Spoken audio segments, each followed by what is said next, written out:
One way or another, the Royals are going to need to trade for some arms by Thursday. We'll tell you who next on Locked On Royals.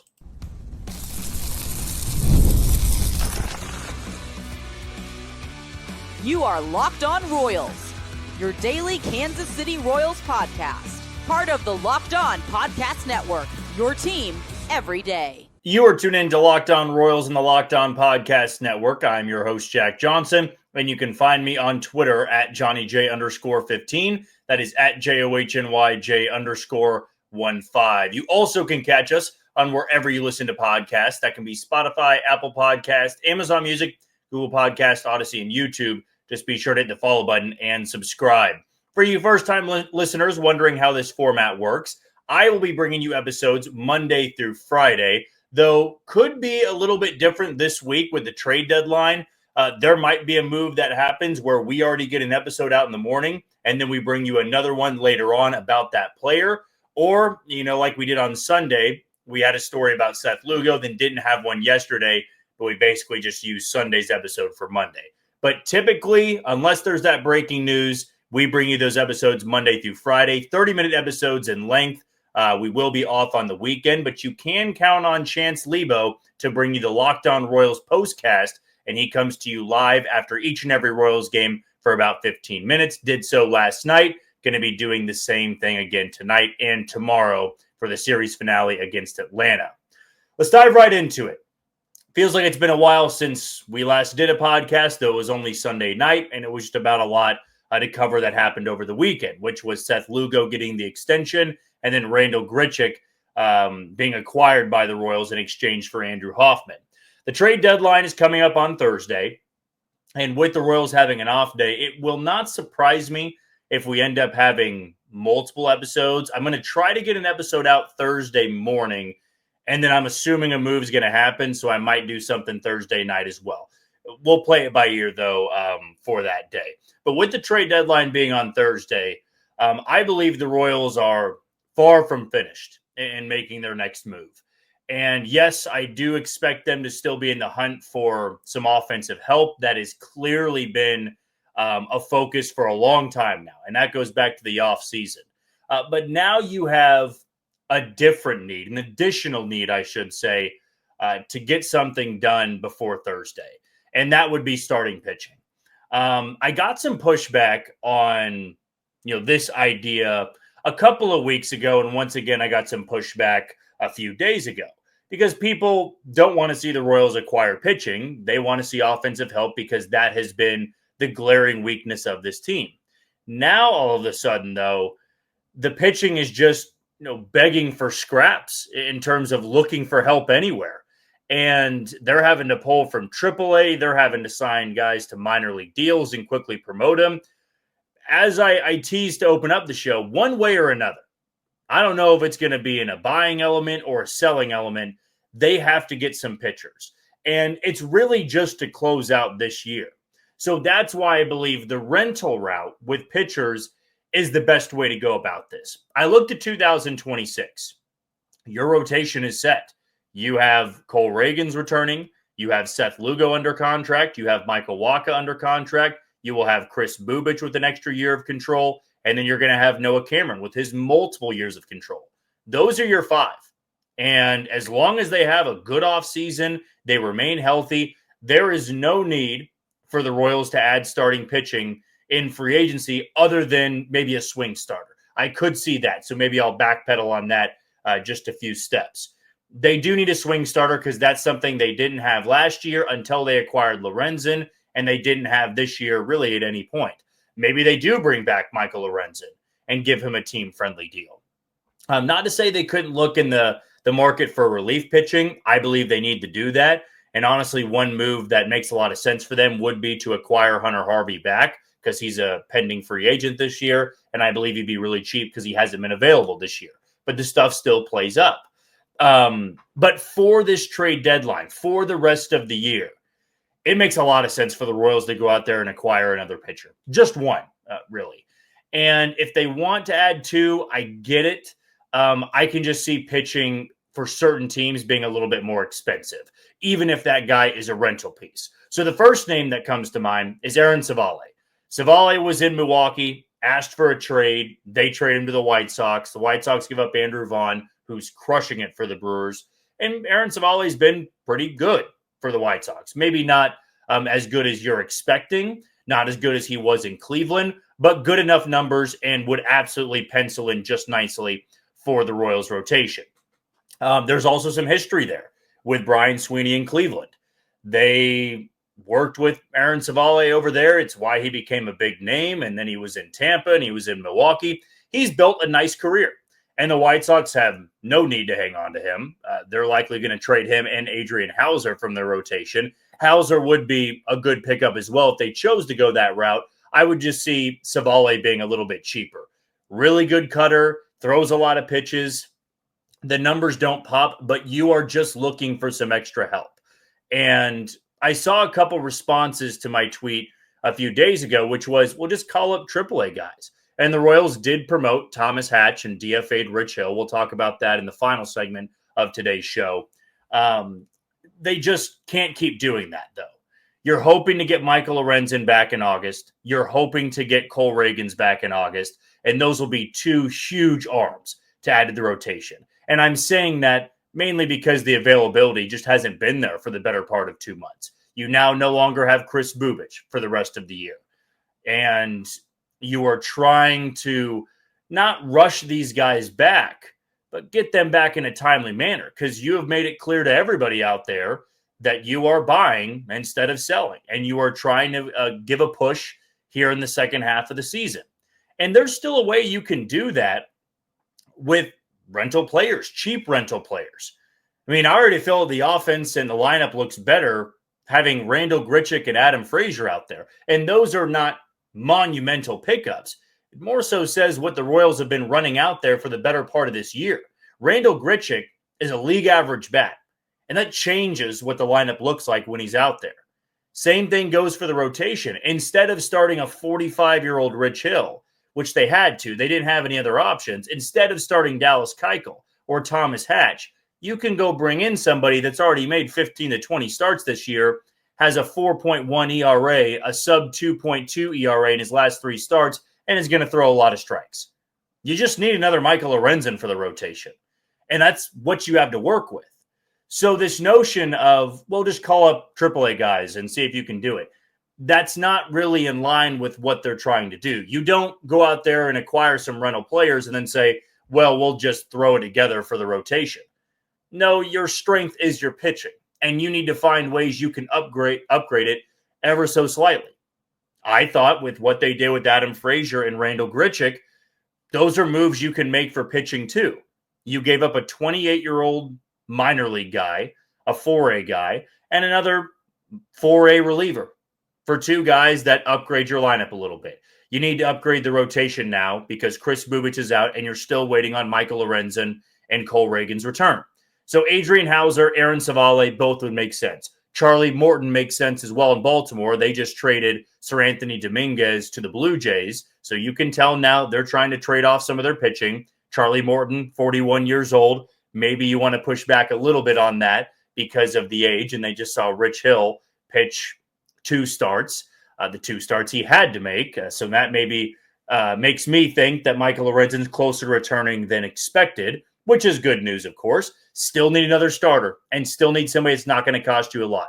The Orioles cannot get a ton for Charlie Morton, whose ERA is over 5, but he's pitched much better over the last 2 months.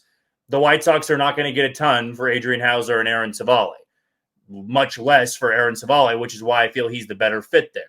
If you wanted to look for more of a multiple year guy, which I just don't see happening because they've got a rotation locked up for next year, Jeffrey Springs makes sense if you wanted to give up a little bit more.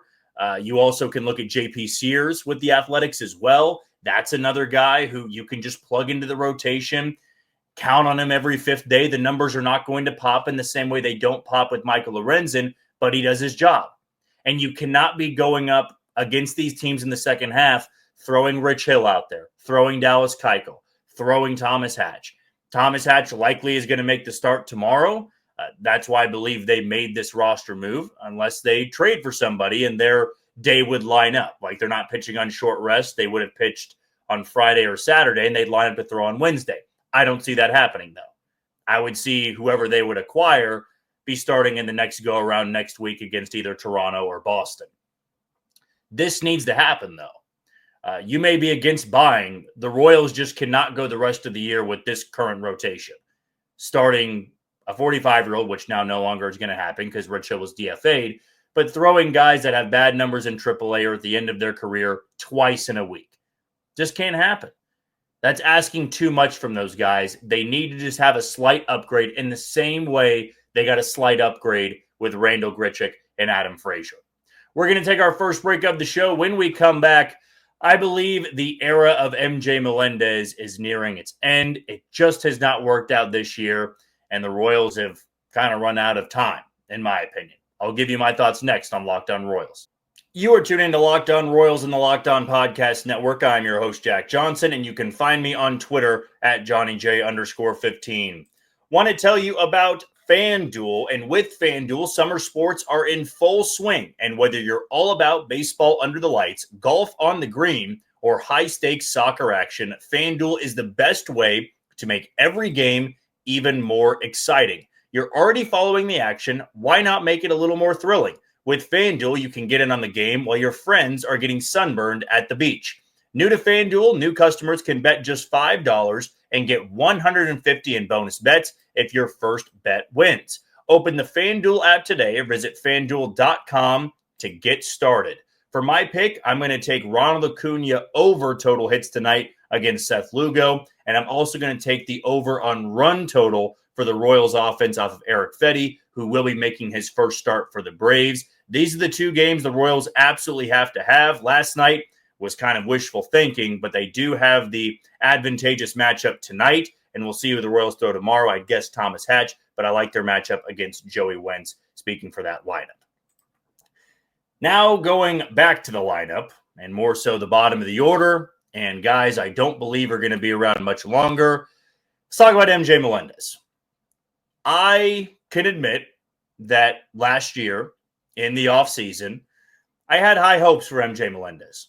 I thought with some of the stuff I was hearing, the tweaking of the swing, the hard hit rate, spending an entire season just focusing on the outfield, he was going to be able to put up good numbers. Then he puts up what he did in 2024. He goes into this offseason, once again tweaks his swing. Asked Matt Quatrero and a couple of guys about the improvements he made in spring training, and it was noticeable. I watched him take live BP, and take that for what it is. It's live BP. But stuff looked good. It looked fluid. It looked a lot calmer. And MJ Melendez has gone 4 for 53 at the big league level this season. He has gotten on base less than 30% of the time in AAA. So the numbers weren't really translating there. He had had a good month leading up to his promotion once Nick Lofton went on the IL. But Nick Lofton is eligible to come off the IL tomorrow. And the Royals don't need to overthink this. It needs to be Nick Lofton for MJ Melendez. I would almost argue that he looks more overmatched now than he did in April, which is baffling to say out loud and on camera because he hit 085 in April and was striking out over 30% of the time. He's 0 for 12 since returning. And yes, he's squared up a couple of balls, but wash, rinse, repeat. That's what we've talked about with MJ Melendez forever. And now, in my opinion, it's not so much about, well, just keep him down there for AAA depth, and if you need him, you can always call upon him again. I believe it's kind of gotten to that point now where both sides need a fresh start. I believe MJ Melendez needs to go to another organization. And I don't know if that would be via trade or he just gets DFA'd at some point, but he does have a 40-man roster spot. And going in the next offseason, you're going to need to be making some 40-man roster moves anyway. That needs to happen. But speaking of this era and MJ Melendez in Kansas City, that's exactly what I'm going with. Whenever he goes back down, I don't see him returning. I see it being his last game as a Royal. And yes, when we talked about it, of what value MJ Melendez brings you on our Mailbag Friday, it gives you some power off the bench. Well, you got to show it a little bit more this year like he did last year. Last year, he was able to run into a couple. This year, he's got 1 home run and 53 at-bats. I would much rather just have Adam Frazier up in that spot, or John Rave last night. And last night, to me, was a little bit of a signal. You know, you have the first and second opportunity. I want to say it was the 5th of the 6th inning. Royals are down 2. Adam Frazier gets on. Randall Grichuk gets on. And here's MJ Melendez. A chance to help his team. And you can just tell him that at bat. He really didn't know what to expect. You didn't really know what to sit on. And he ends up popping out. And I don't want to use the excuse of, well, he doesn't bunt that often. And I could understand the logic of when you're down by 2, you don't want to give a free out there. And then you might only get 1 run and you're still down by 1. In that spot, though, against the Braves bullpen, I would have been all right with 1. They didn't get any in that situation. And when you're hitting under 100, if you're hitting under 200, you got to put a bunt down. You got to move the runner. If you're not going to put the bunt down, and it's much easier said than done. I'm not trying to say that just getting one to right field deep enough to move the runner over to third is super easy and I could do it. I'm not saying that. But for your spot in the lineup, for your value as a player, you have to do at bare minimum that. Move a runner. Not even both. Move a runner. And he pops out there. And maybe last year's MJ Melendez, even though he struggled, he runs into one. He rips a double into the gap and ties the game. But I was even thinking to myself last night, I might have pinch hit John Rave in that spot. Even if Rave's responsibility, which he didn't do it on Saturday, which was to get a bunt down.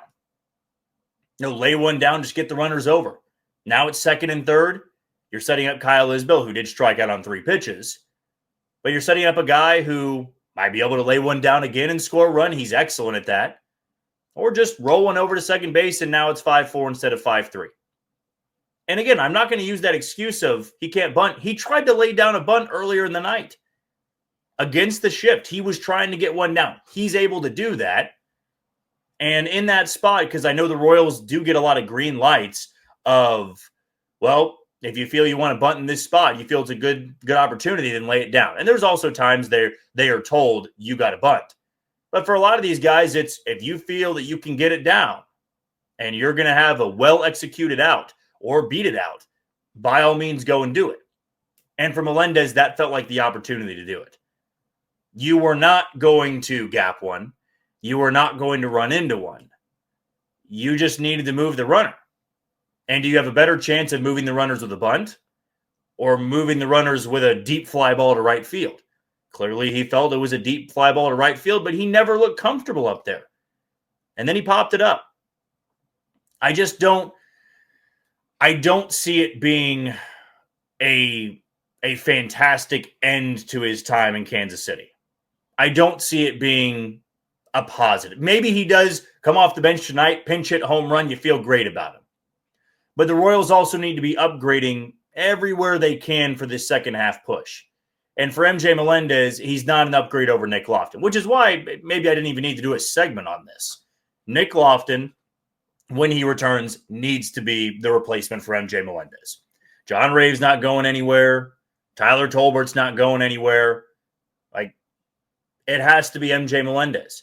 And he had a week to prove that he was worth a spot in this lineup, a spot on the bench, run into one, maybe hit 333, go 4 for 12, 3 for 12, just anything other than 0 for 12. Do a little bit more than what you did. And last night to go 0 for 5, you just can't go 0 for 5 when you're already hitting 080 and expect to keep that roster spot. And I was a little bit surprised that John Rave didn't start over him last night. It was Spencer Strider, a righty throwing, and MJ Melendez got the start, but MJ's not starting tonight. Rave's in the lineup. Frazier's in right. So I would imagine that we're not going to see Melendez in the lineup tomorrow because Joey Wentz, the former local product out of Shawnee Mission East, I believe, is going to be pitching for the Braves. And even though he doesn't work that deep into the game, you're not starting a lefty in that spot. I'd imagine Grichuk's going to be out there in right. And if Lofton was activated, he could be starting in left. The end of MJ Melendez's time in Kansas City, though, it's coming close, I would say. It's getting very, very near. And I wish him nothing but the best. It feels almost, and not in terms of what the outcome could be, but how Ryan O'Hearn in Kansas City, it just got to a point where it's better for both sides. He gets a fresh start. He gets an opportunity to impress another organization, and the Royals are not going into each year saying, well, this could be the year. This could be the year he breaks out. If he turns into Ryan O'Hearn, I guess it's possible. It's possible with any player out there. But to me, he's gotten the opportunities. He's gotten the chances. And if I doubt a trade could happen, but who knows? Maybe if he was taking on the 40-man roster, nobody puts a claim on him. And he winds up back up in Omaha or down in Omaha, and you have some outfield depth there. But I would like to see him get a shot just somewhere else at this point. This is for somebody that seems like an easy guy to root for, somebody that clearly is well-liked in the clubhouse, but the numbers aren't there. And unfortunately, at the end of the day, it's a business about success. It's a business about winning. What have you done for me lately? And this year has been an unbelievable disaster for MJ at the plate. And I don't even believe I could have seen it going this poorly. Even his harshest critics, I don't believe could have seen it go this poorly. 4 for 53 so far for him in 2025. Whenever Nick Lofton is activated, that's when I imagine his time will come to an end in Kansas City. We'll move on to our final segment. When we come back, Rich Hill likely made his last start with the Royals. Thomas Hatch replaced him. What do we make of the roster move? I'll tell you next on Locked On Royals. You are tuned into Locked On Royals and the Locked On Podcast Network. I'm your host, Jack Johnson, and you can find us on wherever you listen to your podcast.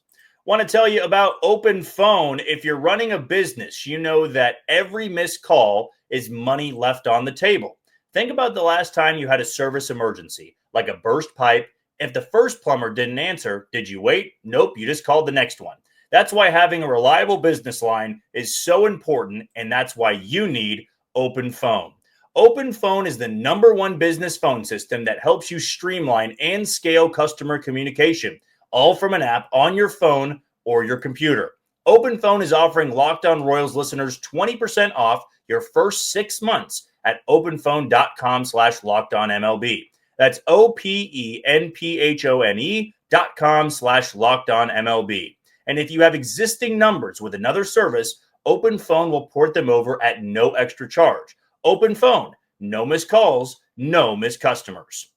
Before tonight's game against the Braves, in which Seth Lugo will square up with Eric Fetty, the newest member of the Atlanta Braves, the Royals did make a roster move, and it does come at a very important time because we know the deadline's right around the corner. They've got an open TBD spot start tomorrow, whether it be a bullpen game or it be Thomas Hatch, who was called up in place of Rich Hill, who was DFA'd. You know, the Royals are going to need to make some decisions here. And a lot does fall on the shoulders of Seth Lugo tonight. He's $7 million richer than he was in his last start, so he's probably feeling good about that. I'm sure he'll get a loud ovation tonight in front of a good crowd. And fingers crossed he can go 6 or 7 innings and save the bullpen a little bit, because Rich Hill did not last night. And then tomorrow, if you start Thomas Hatch or maybe you start Serpa as the opener, whatever you choose to do, a decision needs to be made for the next go-around. This can be an idea or a question that is answered next week, but maybe I should say this question needs to be answered by Thursday at 5 p.m. And the Royals, as we discussed in the first segment, desperately need another starter for this rotation. Now, the first question that I have is, well, is Lorenzen making his next start? If Lorenzen's making his next start, he will just start in place of Rich Hill's. And Rich Hill would have been lined up to start against, I want to say, Toronto on Sunday, because they'll have the off day on Thursday, though they could get a little bit more creative with that off day and push everybody back one start and then kind of reconfigure it if they do acquire another arm. But I would imagine with Lugo going tonight, you've got a bullpen game or Thomas Hatch tomorrow. Now you can turn things over to Michael Wacha on Friday, and then it would be that spot in the rotation again. So maybe it is Saturday that Rich Hill would be lined up. Saturday or Sunday. I'm getting too in the weeds about this. Good on the Royals, understanding that Rich Hill can't start again. It was a heroic effort for him in his first 2 starts with the Royals, his likely only 2 starts with the Royals. He is 45 years old, and I thought he did a lot better than what most 45-year-olds would do, pitching against the Cubs at Wrigley Field and the Braves. Those are 2 lineups that have so much star power in them. And in the end, he gave up 5 earned runs in 2 starts. It could have gone a lot worse. The Royals need stability, though. And Rich Hill, as great as that story was, if you're going to tell the public and you're going to tell your team, we're going for it, Rich Hill could not make a 3rd start. There was just no way it could have happened. Not against Toronto in that lineup. And I'm not saying who they would acquire is going to be 100 times better, but they'll be an upgrade. And tomorrow, I mean, that's why I'm hoping tonight the Royals can get a really strong outing from Seth Lugo and the offense can take care of business. Because you don't want to have to turn things over to another unproven guy in AAA who didn't have great numbers. Now, of Rich Hill, Thomas Hatch, and Dallas Keuchel, Thomas Hatch is the best pick of that bunch because Thomas Hatch has pitched more recently than they have. I mean, Rich Hill was not pitching for anybody until the middle portion of the season. You know, Dallas Keuchel, same exact thing. They're trying to make comebacks, and they're cool stories. They're better suited for September if you're completely out of it. If Dallas Keuchel is going to make a start for the Royals, I'm hoping that it is in September if they're out of it.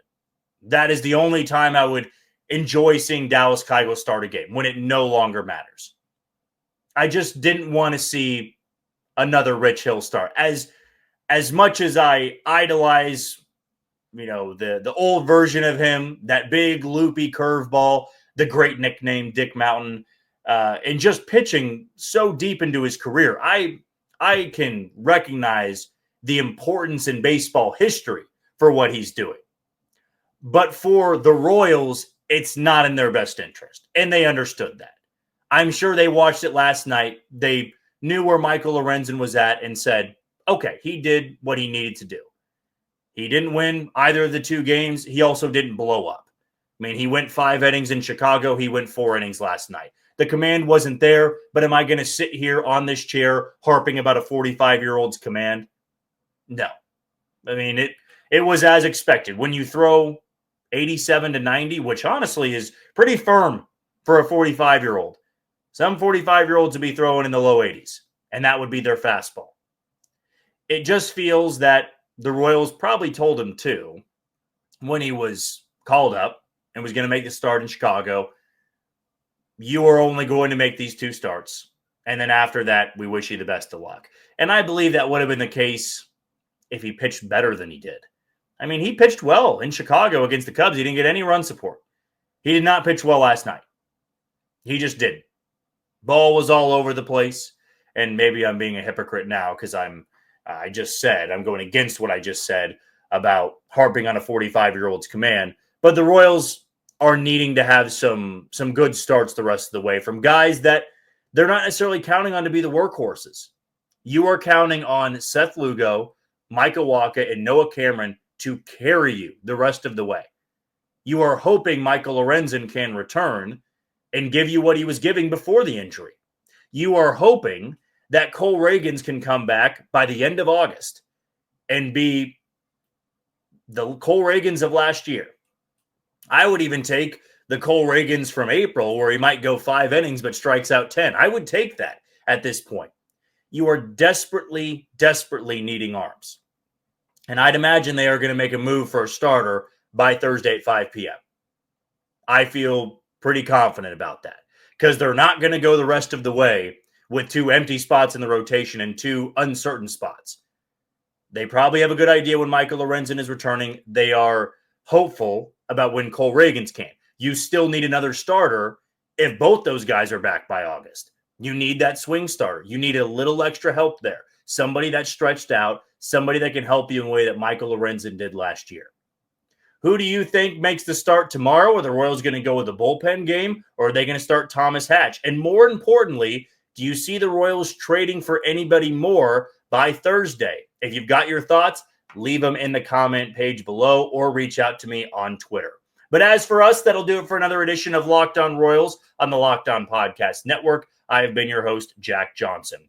Thank you for making Locked On Royals your first listen today. For your second, check out the all-new Locked On MLB Game Night. Every game, every night, all season long. Get local analysis on a national scale and find MLB Game Night on Locked On MLB on YouTube or wherever you listen to your podcast.